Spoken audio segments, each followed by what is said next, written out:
Guys இந்த video கொஞ்சம் இன்ட்ரெஸ்டிங்காக இருக்கும்னு நினைக்கிறேன். கடைசி வரைக்கும் பாருங்க. இது டே 9 ஆஃப் இன்டராக்ட் சேலஞ்ச். அதுக்கும் போல லேட்டாக இருந்துச்சு. ப்ரைஸ் வெள்ளம் தட்டு காலை சாப்பாட சாப்பிட்டேன். அப்புறம் காலைல டைம் பாஸுக்கு ஒரு படத்தை எடுத்து பார்த்தேன். பார்த்துட்டே இருக்கும்போது பசிச்சதுனால பீனட்டு. அப்புறம் லஞ்ச் டைம் வந்ததும் சாம்பாரோட 2 முட்டையை வச்சு சாப்பிட்டேன். அப்புறம் கொஞ்ச நேரம் ஃபோனை நோட்டிட்டு அப்புறம் எடிட்டிங் வேலைக்கு உட்காந்தாச்சு. வேலையை தெருக்கி விட்டு வழக்கம் போல கார்டியோ கிளம்பிட்டேன். காலையிலேருந்தே மழை இருந்துச்சு. நான் கார்டியோ போன நேரத்தில் மழை இல்லாமல் நல்லா இருந்துச்சு. இன்னைக்கு ஒரு அருமையான கார்டியோ 5 கிலோமீட்டர் சதுர விட்டேன். கார்டியோ முடிச்சுட்டு வீட்டுக்கு வந்துட்டேன். கிளாஸுக்கு போக வேண்டியது லீவ் போட்டேன். சரி பசிக்குது ஏதாவது சாப்பிடலான்னு பார்த்தா சிப்ஸ் தான் இருந்துச்சு. அதை அப்படியே ஓரம் கட்டிட்டு சோயா சங்க்ஸை வச்சு ரெசிபி செய்யலாம்னு யோசிச்சிட்டேன். கொஞ்சோண்டு தான் இருந்துச்சு. இது வாங்கி 2 மாசம் மேலே ஆகுது. என்ன வேலைக்கு போகுதுன்னு தெரியல. எனக்கும் பசிக்குது வேறு வழி இல்லை. சரி நான் அதை நல்லா க்ளீன் பண்ணிட்டு கேஸ் ஆன் பண்ணி அதை பாயில் பண்ணி என்னதான் குயிக்கான டைமில் ஒரு ரெசிபி மாதிரி செஞ்சுக்கிட்டேன். கூட அப்படியே ஒரு கேரட் எடுத்துக்கிட்டேன். இந்த சோயா சங்க்ஸ் ரெசிபி வேணும்னு நினச்சிங்கன்னா சோயான்னு கமெண்ட் பண்ணுங்க. ரெசிபி ரெடி பண்ணிடலாம். அப்படியே இதை பொறுமையாக கதம் பண்ணிட்டு அம்மா கிட்ட இருந்து ஃபோன் வந்ததும் ஜில் தண்ணியில் ஜம்முன்னு குளிச்சுட்டு வீட்டை பூட்டிட்டு கிளம்பிட்டேன். அம்மா பையனோட சைக்கிள் சர்வீஸ் விட்டுருக்கு. அதனால அங்கே எடுத்துகிட்டு வரணும்னு சொல்லி கூப்பிட்டதுனால நான் வீட்டுக்கு போயிட்டேன். வீட்டுக்கு போனதும் அப்படியே மாமா கூட வண்டியில் கிளம்பியாச்சு. அப்படியே ஷோரூம்லேருந்து சைக்கிளை செக் பண்ணிட்டு அங்கேருந்து கிளம்பிட்டேன். போகும்போதே மழை தூத்த போட ஆரம்பிச்சிச்சு. மழை வர பெய்யுதுன்னு சரி மாமா வேற பானிபூரி கடையை நிற்க சொன்னாரு. அப்படியே சைக்கிளை ஓரம் கட்டிட்டு நின்று நம்ம எடுத்துகிட்டு போகிற சைக்கிள் இதுதான். ஏற்கனவே இது ஒரு வீடியோவில் காட்டியிருக்கேன். விலை எவ்வளோன்னு கெஸ் பண்ணி கமெண்ட்ல சொல்லுங்க பார்ப்போம். அப்புறம் பானிபூரி வாங்கி தரேன்னு சொன்னாரு. எனக்கு வேணான்னு சொல்லிட்டேன். சரி நான் ஆசையாக இருக்கேன்னு ஒரு பிளேட் பானி மட்டும் வாங்கிக்கினேன். இதையும் ஃபுல்லாக சாப்பிடாம ஷேர் பண்ணி கதம் பண்ணிட்டோம். அப்புறம் அங்கேருந்து சைக்கிள் எடுத்துட்டு கிளம்பிட்டேன். சரி எவ்வளோ தூரம் போகிறோன்னு ஸ்டார்வாக ஆக்டிவேட் பண்ணேன். வீட்டுக்கு வந்து பார்த்தா 7.5 கிலோமீட்டர். மேக்ஸிமம் ஸ்பீடு 40 கிலோமீட்டர் வராரு. இந்த ஸ்பீடில் ரோட்டில் இருக்கிற சேர்லாம் என் மேலே தான் தெரிச்சிக்குது. இது மட்டும் தான் போட்டேன். மறுகாட்டை தாண்டி என் தலை மேலாம் தெரிச்சிச்சு.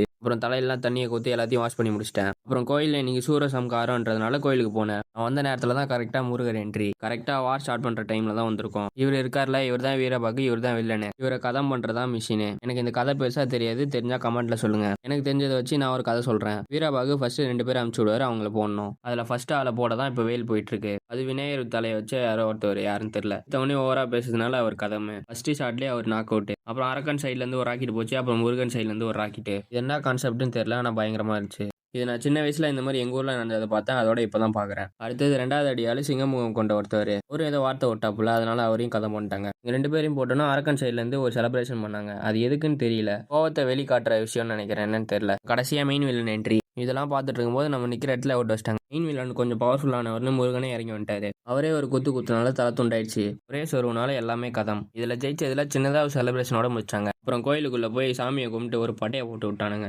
கோயில் பின்னாடி போனதும் பிரசாதம் போட்டாங்க. பசங்களை மட்டும் சாப்பிட விட்டு நான் உட்காந்துட்டேன். ஏனென்றால் இன்னும் ஒர்க் அவுட்டே பண்ணல. அப்புறம் அங்கேருந்து எல்லா வேலையும் முடிச்சுட்டு அப்படியே வீட்டுக்கு டிஸ்போஸ் ஆயிட்டோம். இந்த ஒர்க் அவுட் ஆரம்பிச்சது 10 மணி ஆயிடுச்சு. வழக்கமாக அப்பெல்லாம் தட்டிட்டு ஒர்க் அவுட் பண்ண ஆரம்பிச்சிட்டேன். சும்மா பண்ணுற 3 வேரியேஷன்ஸ் தான் பண்ணேன். Normal, incline, decline. அப்புறம் சின்னதாக வெயிட் போட்டு சும்மா அது பெஞ்ச் ப்ரெஸ் பண்ணி பார்த்தேன். அப்புறம் ஆப்ஸுக்கு ஒரு வேரியேஷன் போட்டுட்டு ஃப்ரெஷ் ஆகிட்டு முடிவு ஊற்றி சாப்பிட்டேன். இதோட கடையை சாத்திக்கிறேன். கன்சிஸ்டன்சியாக இருங்க. நாளைக்கு பார்ப்போம். பை.